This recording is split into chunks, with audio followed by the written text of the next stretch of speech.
कहानी पर गौर करेंगे बाबू। कहानी कहां से कैसे लिखल गई मास्टर एकदम फरिया के रहे।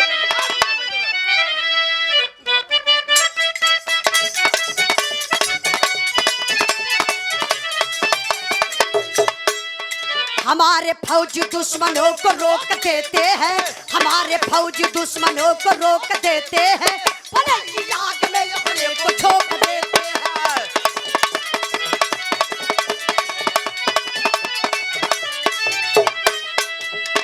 काट कर छुट्टी अपनी संजय कर पलान चला, काट कर छुट्टी अपनी संजय कर पलान चला, पर्ची बेल्ट कस के घर से नौजवान चला।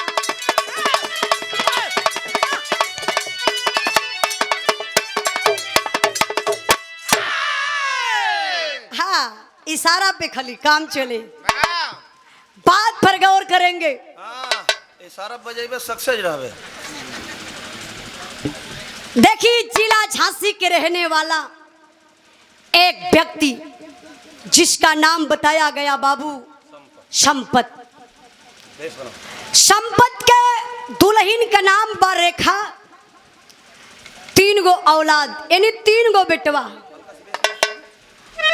अब है मृत्युंजय संजय। अब दोनों लड़कन का शादी हो गई, संजय का शादी ना भइल बा। संजय शादी ए लिए ना करत हैं जैसे हमारे कुछ भाई बैठल है, कहना पढ़ लिख के का होई, फौजी जवान बन जाई, देश के कामे आ जाई। यही लॉकडाउनवा में हमारे मास्टर साहब का बेटवा नंगाए गए, बैठल घर में से बहरे निकलबे ना करे। मास्टर साहब कहले बेटा का भयल, काहे त नंगा होथे, कुछ बोल, कुछ तोर विचार हो तो के बताओ, हमके पूरा करब। तो हथवा में इज्जत का कहत बा, बाऊ न हमार बियाह कदा। ई कहना काहे बेटा बियाह कदी, कहा बाऊ देखा कौनो भरोसा था, एक कोरोना में केहू का भरोसा ना बा, के कब चल जाई, हमार बियाहवा कह देता ना। मेहरुए से प्यार करत करत करत करत वही घरवई में शहीद हो जाए। और जब शहीद हो जाए तो एक दिन हमारा नाम वहाँ हिसाब में कमी ना रह जा, पेपर में आ जाई। देखा लड़का इनकर दर्शन कर चक्कर में पड़ गया। लाल बहादुर यादव ट्रेडर्स, शोरो कटरा बाजार, Pratappur hardware and machinery store, आप बड़े भैया जी की तरफ से ये 200 रुपये का पुरस्कार ये बीरस के भाव पर दे करके आप सम्मान केलन। बहुत बहुत प्रणाम आशीर्वाद के चाह रही, लेकिन बाबू बिरहा पर ध्यान दी है। संजय तैयारी करत हुआ फौज के, लेकिन असफल हो जाते हैं। हार करके माई बाबू संजय का बियाह एक आरती नाम के लड़की से कदल है। आरती घरवा में अली है बाबू, काल जरा नाम का भी बहुत बड़ा फर्क पड़ेला। आरती के घरवा में औते सामने खुली भर्ती निकलल बा। संजय गईलन भर्ती के लाइन में खड़ा भइलन बाबू हो, फौजी जवान बन गईलन। ड्यूटी कहाँ लगल बा, जहाँ हिंदुस्तान पाकिस्तान का बॉर्डर बा। छुट्टी पर आवत है घरे से, फिर ड्यूटी पर जात हुआ संजय। वही बीच में ये भैया संजय के औरत आरती के भगवान बुझ दल है, इन्हीं गर्भ रह गया। धीरे धीरे 9वां महीना लगल बा। अरे वाह! जब 9वां महीना लगल तो फौजी जवान के पहला वो दुल्हन के गर्भ बा, मारे शौक में छुट्टी लेके घरे आ गईलन। 3 दिन बीता है मेरे बाबू, आरती को एक सुंदर सलोना बेटा पैदा होता है। दुल्हनिया सौरिये में बा, घर में सोहर गीत गवात बा। तब तक सीमा से फोन आ जाता है, संजय आपकी छुट्टी निरस्त की जा रही है, कुछ फौजियों की जरूरत है, तुरंत सीमा पर चले आइए। देखिए यही है एक फौजी जवान की जिंदगी। सारी खुशी को फौजी जवान दिल में छुपाया बाबू और चल दिया। कैसे चलता है, एक लाइन गीत लगल मास्टर।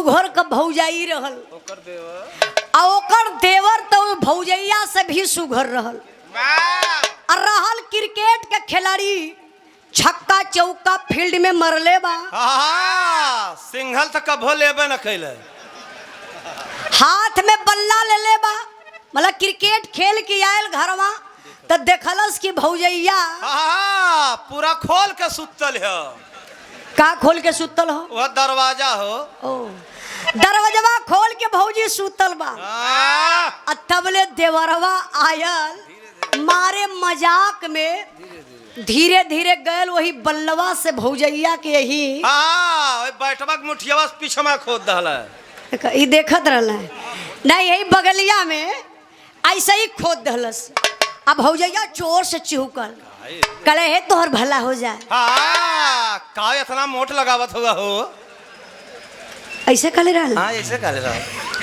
काई तोहर आदत हमके नीक ना लगत बा आज तोहर भैया अइहा ना तो तोहरे भैया से तोहके जब ले कुटवाई बना हाँ एक एक गणसस कटवाई अच्छा तो देवरवा लगल शरमाए कहा जला खिसियानी बिल्ली खंभा नोचे या हर बार ऐसे देवरवा देखे लगल आ देखल ही में तब ले वही बेडा पे एगो चीज देख अरे लहलस बाप रे बाप सोतला है खा हाँ का देखलस मास्टर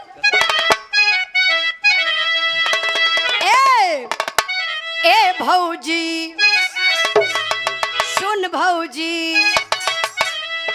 ए भौजी का करबो तीन तीन गो तकिया ए भौजी का करबो तीन तीन गो तकिया ए भौजी का करबो तीन तीन गो तकिया लगवा देवरवा बतावा तनी बतिया लगवा देवरवा बतावा तनी बतिया ए भौजी का करबो तीन तीन गो तकिया ए भौजी का करबो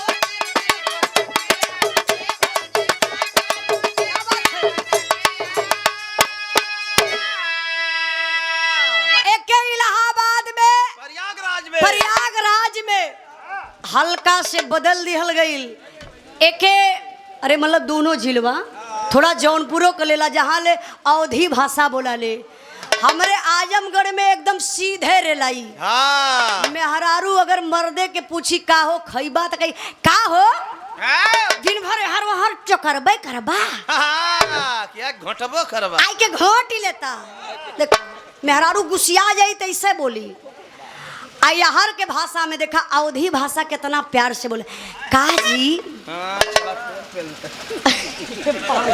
सुरंदर खाए नोन की ना अभी चली कुछ खा ले मतलब हमारे तो पूरा आवत भी ना हो हमरे आई तो अजमेगढ़ वाला आई तो आप लोग अपने में एडजस्ट कर ली हाँ तो एके इलाहाबादी लैंग्वेज में मतलब अवधी में हल्का से मिलाई के लोग गावल कैसे मास्टर साहब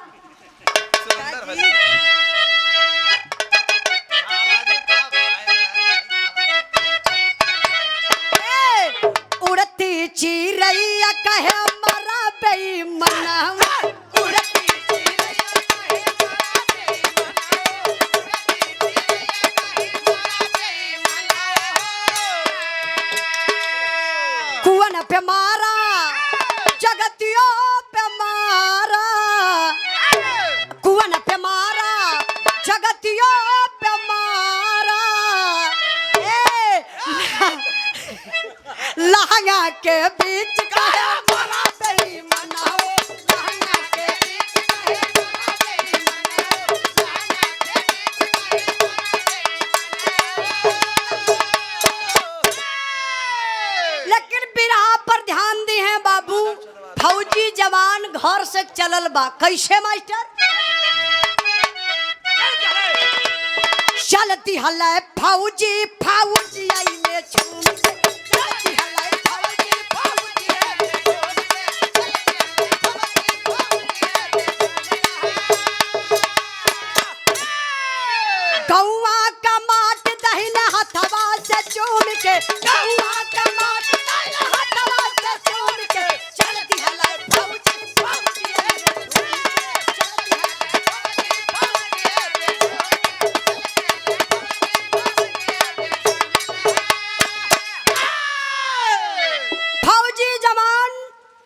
ड्यूटी पर चल जाता है बाबू। अब की बार ड्यूटी कहाँ लगल बा?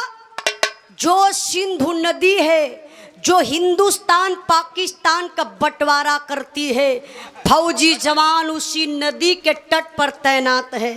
तब तक गजब हो जाता है। गजब का भल मास्टर, गीत बदल गई।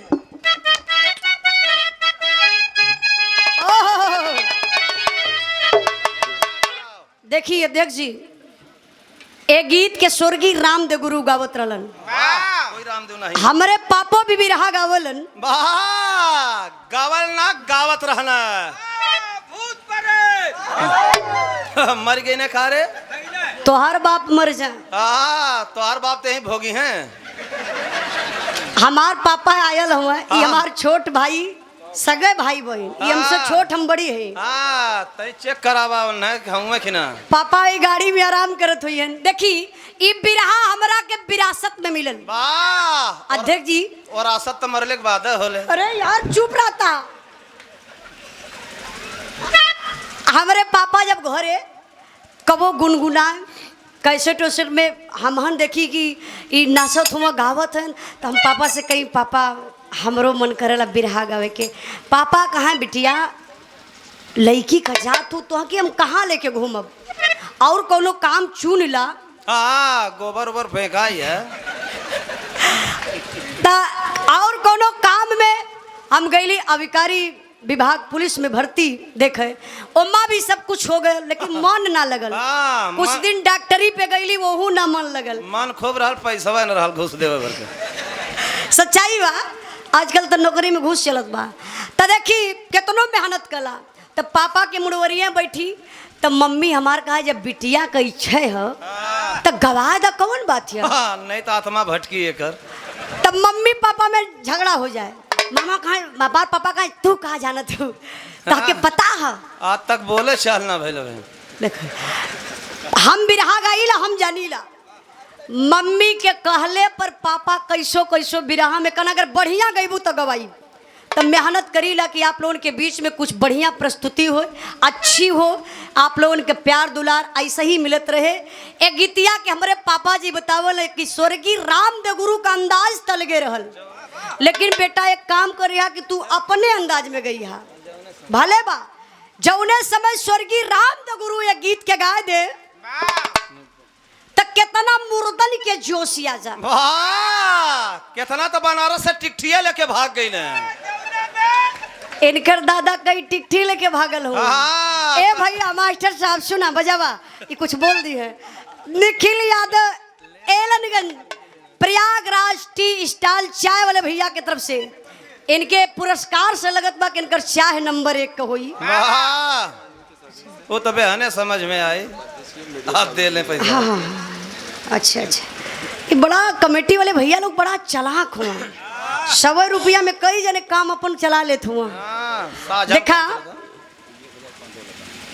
समता सेवा मंडल के सज्जन से अध्यक्ष बलराम यादव जी, उपाध्यक्ष उदय राज यादव जी, मीडिया प्रभारी विनय यादव, बीपी हरिश्चंद्र यादव लल्ला जी और हरीश यादव लल्ला, आपके तरफ से 101 रुपये का पुरस्कार।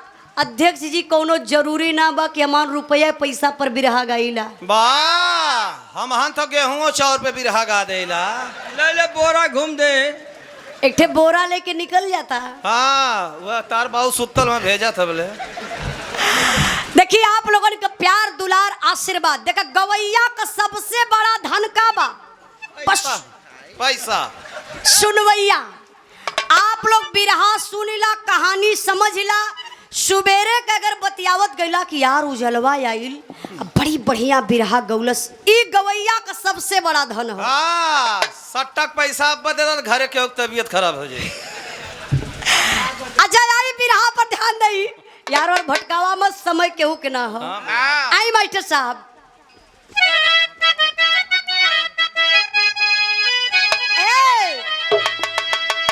गज भर के गुजारिया गजब कर हो, गज भर के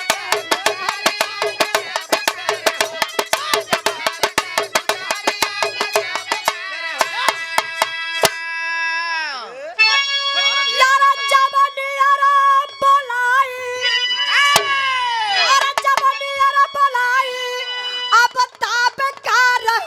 गांजा भार का गुजारिया गजब का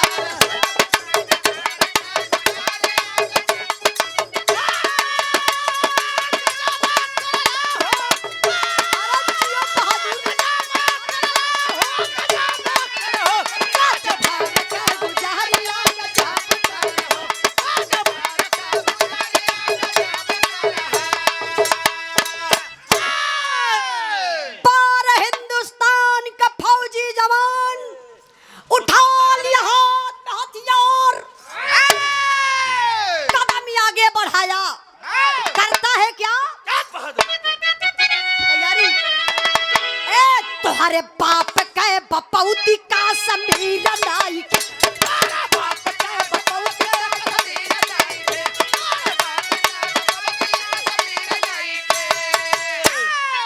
यार हिंदुस्तान कौन खाए वाला अरे खीर नहीं खे अरे खीर नहीं खे हो तोहरे बाप के बपौती का समीर नाई के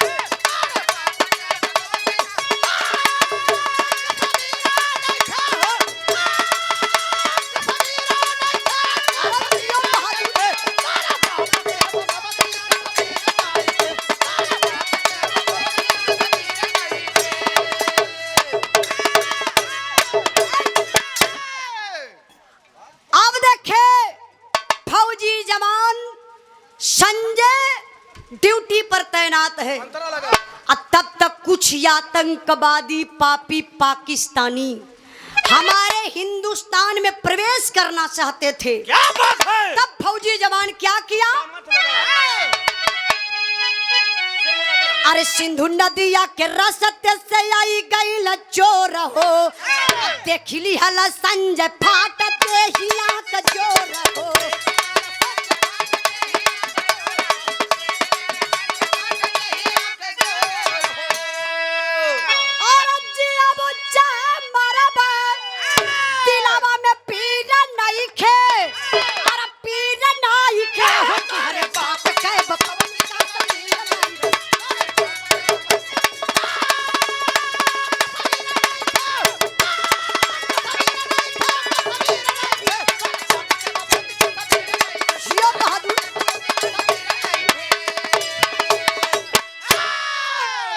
छोटे लाल सोखा जी की तरफ से ए बिरहा के वीर स्वभाव पर 51 रुपए का पुरस्कार देके आप सम्मान केलन। बाबूजी के चरणों में 100 बार नमस्ते प्रणाम। लेकिन बिरहा पर ध्यान दिए हैं बाबू। अब फौजी जवान कदम आगे बढ़ा लिया, हाथ में हथियार है और तब तक उन 7 पापियों पाकिस्तानी आतंकवादियों को देख लिया। फौजी जवान देरी नहीं करता है बाबू, कदम आगे बढ़ाता है और निशाना साध करके करता है क्या?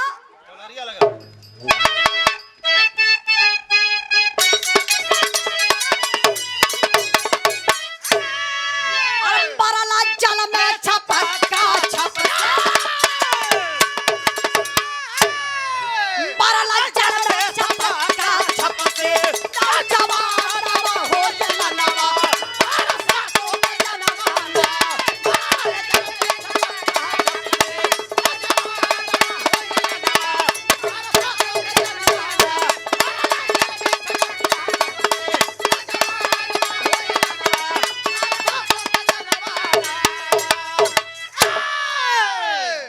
हिंदुस्तान का फौजी जवान कदम ही आगे नहीं बढ़ाया, गोली चलाना शुरू कर देता है। तर तर तर तर तर तर तर तर तर तर तर तर तर तर तर तर गोली चलाया, 5 आतंकवादियों को मौत के घाट उतार दिया। बाबू 5 नहीं 7 मरे हैं। पागल, 5 मरे थे। अरे गिन लीजिए। 5 पागल हुआ तू, ऐसे कहबा तो सब पब्लिक की समझी कि वहां इशारा हो। हथवा बाहर करो तो हम कहीं गिनी नहीं, हाथ इधर उधर हो सकेला, ऐसा बात हो सकेले। हम गवैया के कभी कटाक्ष करबे नहीं करीला, हम बिरहा पब्लिक से गाइला। जब भी बिरहा गाइला तो हम पब्लिक से बिरहा गाइला कि हाँ, छोड़ा जात चाहे 5 में चाहे 7 कोनो मतलब नहीं। 5 आतंकवादियों को फौजी जवान संजय मौत के घाट उतार दिया। अभी बचे हैं कितने? 2। हाँ, हाथ गोड़ हिला रहे हैं। जब 2 पाकिस्तानी बचे तो घात कर गए मेरे बाबू, छुप करके निशाना साध करके। हाय देखा भर्ती वाले लोगन का अब वैसे लोग कमर अपन सोच करत हुआ। देखा ये लोग सूतल कैसे हुआ। हाँ, मालूम दे था हाइड्रोसिल का ऑपरेशन करा करा सूतल हूँ। देखा अभी लोग का भर्ती हुई है, का ही देश का भविष्य हुआ लोग। हाँ? देखा एक चच्चो सुतल मला। अच्छा हाँ, मलाई तो फेले हो चुकल हूँ। डेट एक्सपायर हम सब। अरे पागल, ऐसे कहो कि ना कुछ बोले जरा। ना सही का। देखी आप लोग देश के भविष्य हैं। बुढ़ऊ दादा लोग बैठल हुआ, ये लोग पहले ही से सूत के आराम से बिरहा सुनत हुआ। हमरे यहाँ फोन भी आवेला सीमा से, बॉर्डर से फोन आई तो कहीं उजाला बहन हम लोग जब तैयारी करते थे तो आप ही का बिरहा लगा करके एयरफोन मतलब कान में एयरफोन लगा करके दौड़ लगाते थे, फील्ड में मेहनत करते थे। हम कहली भैया कहाँ बिरहवा सुनले से हमान के जोश चढ़ेला। हाँ, तो बिरहा ना सब सुने नु लड़की से बतिया सुबह वक्त देखेला। तो बात पर गौर करे बाबू, जमाना ऐसा बा काने में लीड लग गई रे भैया। है लोगन को उमरिया का जो लड़का बड़ा खतरा करत हूँ। हाँ हो सही बताओ थी, यही एक्सीडेंट हो ज्यादा होता। ई लोग पढ़े ना जाइए। देखा आजकल सच्चाई है, साच कहले में आँच नहीं खे। हमारा समाज क्यों पीछे है? आज रेप क्यों बढ़ रहा है? पढ़ाई लिखाई पर ध्यान नहीं है, मोबाइल पे ज्यादा ध्यान है। अरे मोबाइल अच्छी भी बा बुरी भी चीज बा। आप जहाँ इस्तेमाल करिए उसको। तो नौजवान सब भाई के नहीं कहब 10 में से 100 में से तो 99 गड़बड़ा है। हाँ 10% लड़का सही मिली है, मेहनती लड़का। सुबेरे का देखबा तो लड़की साइकिल उठाई है, पढ़े जाइ हैं, कोचिंग पे जाइ हैं, स्कूले जाइ हैं, फिर घरे का काम भी करी हैं। लेकिन हमारे कुछ नौजवान भाई, सबके ना बोलब, तो जो जंगर चोर है वो ढेर पड़ा। कुछ जाए के का करिए कि नहरी के पुलिया पर बैठ जाइ हैं, और नहरी के पुलिया पर बैठी हैं और कहिए कि दे बे निकाल, तो थैली में हाथ उनके जाइए और थैली में हाथ डाल के हाँ वही में रगड़ा शुरू करत हूँ। एक का नहीं करे नहीं का रगड़त हो। अच्छा ओ जो बाबा पुकार गुटका धैले रही हैं तो कहें दोस्त हो देख ले तो कुल मांगे बस वही में टोई के बढ़िया से एक ठे इसे फाड़ के निकली हैं, ओके बकायदे फाड़ के वही में कुछ मिलावल और मिला लिया खा लें। कहे आबे देखा कहा था आबे कहीं अबे देख कोनो माल ओल अवत है लोग कहल। तो अब लड़की माला छुट्टी अरे हो गई कहीं यार टाइम हो गई, लेकिन आवत लड़किन का नाम ही लोग माल रख ले हो। माल ना है हाँ। माल गाड़ी कहीं देख देख तो एक लड़का देखा अच्छा चटकी मटकी हाथ उत्मीजत कहीं, अरे यार क्या गजब की चाल है। हाँ, क्या सुराहीदार गर्दन है, क्या कमाल है। हाँ, क्या कटीली आंख है, क्या घुघुरौले बाल हैं। हाँ, मिर्गी अवधिया का देखा काई हमार देश विकास करी है। पढ़ाई लिखाई पर ध्यान ना वही ना सुतल है हुआ। देखा एक जने वो सुतल हुआ ये लोगों का जवानी हाँ सुतला हम चल जाए मतलब ऐसे ही चली। बिरहा पर ध्यान दे बाबू, बिरहा कहाँ पहुँचल बा आप लोग मत बोलिए। देखी लोग कहाँ ले पकड़ के बैठल हुआ। हाँ बिरहा कहाँ पहुँचल वह 2 आतंकी बचल हूँ कहाँ बॉर्डर पे। अच्छा बॉर्डर पे हाँ राइट। बात पर ध्यान दे बाबू। फौजी जवान जब 5 आतंकवादियों को मारा तो अभी 2 बचे हैं पापी। कहां से कैसे मेरे बाबू दुश्मनों को गोली चलाना सॉरी हमारे हिंदुस्तान के जवानों के ऊपर गोली चलाना शुरू कर देते हैं। सनसनाती हुई गोली दुश्मनों की आई और संजय के कंधे में लग जाती है। वे झुक जाते हैं, वे झुक जाते हैं, फिर भी उनका जुर्म निरंतर जारी है। और उनके 10-10 फौजियों पर हमारे हिंद का एक फौजी भारी है। हिंद का फौजी संजय का अता पता कुछ ना पाए हैं। सिंधु नदी में कई जगह जाल डाल छनवाए हैं। शहीद घोषित हुआ जवान बिन डेट बॉडी का दाह हुआ। 10 लाख रुपया मिला, आरती का जीवन तबाह हुआ। चौथ मौत में बदल गई, चौथ मौत में बदल गई। अब सपने सारे सपने हैं। आरती के ससुर संपत बोले जो सबसे ज्यादा अपने हैं। बिरहा यहीं से बाबू मोड़ ले ललस। फौजी जवान के गोली कंधा में लगल। अपने आप को संजय बहुत संभाला, लेकिन मेरे बाबू शरीर का बैलेंस बिगड़ गया। संजय नदी में गिरा और डूब गया। और जब डूब जाता है तो हिंदुस्तानी जवान लगातार कई दिन उस सिंधु नदी में जगह जगह जाल डाल करके खोजते रह गए, लेकिन संजय का पता नहीं चला। तो सरकार फिर हार करके शहीद घोषित कर देती है। संजय शहीद हो गया। घर पर संदेशा सिर्फ गया, लाश नहीं गई। बिना लसिया लहले ओ बाबू नाम लेके परिवार के लोग अंतिम संस्कार कदहलन। आ जब अंतिम संस्कार भयल, काम क्रिया बीत गयल, तो धीरे धीरे कुछ समय बीतल बा। अब फिर भारत सरकार द्वारा 10 लाख रुपए का एक शहीदी राशि, एक चेक मिलता है। अच्छा, वो चेक किसके नाम मिला? संजय की बीबी आरती के नाम मिला, क्योंकि हक है। उस विधवा को मिल गया 10 लाख रुपए का एक